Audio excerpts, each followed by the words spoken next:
Makating balat, may pantal at pamumula. Bago gumamit ng mamahaling gamot, subukan muna ang mga natural na lunas na ligtas, mura, at madaling gawin sa bahay.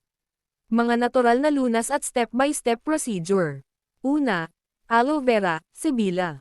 Pampalamig ng balat, pampawala ng kati at pamumula. Paraan. Kumuha ng sariwang dahon ng aloe vera.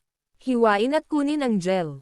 Ipahid sa apektadong balat. Iwan ng 20 hanggang 30 minuto. Banlawan ng malamig na tubig. Gawin 2 hanggang 3 beses sa isang araw. Pangalawa, oatmeal bath, Polygo sa oats.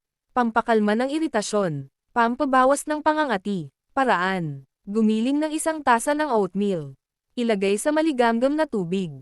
Ibabad ang apektadong balat sa loob ng 15 hanggang 20 minuto. Patuyuan ng dahan-dahan, huwag kuskusin. Pangatlo, virgin coconut oil.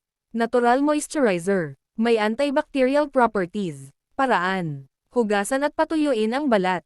Ipahid ang manipis na coconut oil. Ulitin 2 beses sa isang araw. Pang-apat, cold compress. Pampabawas ng pamamaga. Pampawala ng kati. Paraan. Basain ang malinis na tela sa malamig na tubig. Pigain. Idampi sa balat sa loob ng 10 hanggang 15 minuto.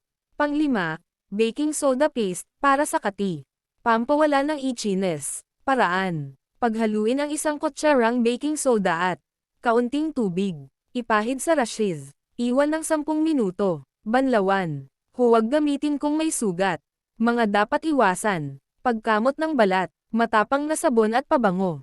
Mainit na Polygo. Masisikip na damit. Pagkain na maaaring mag-trigger ng allergy, seafood, itlog, mani depende sa tao.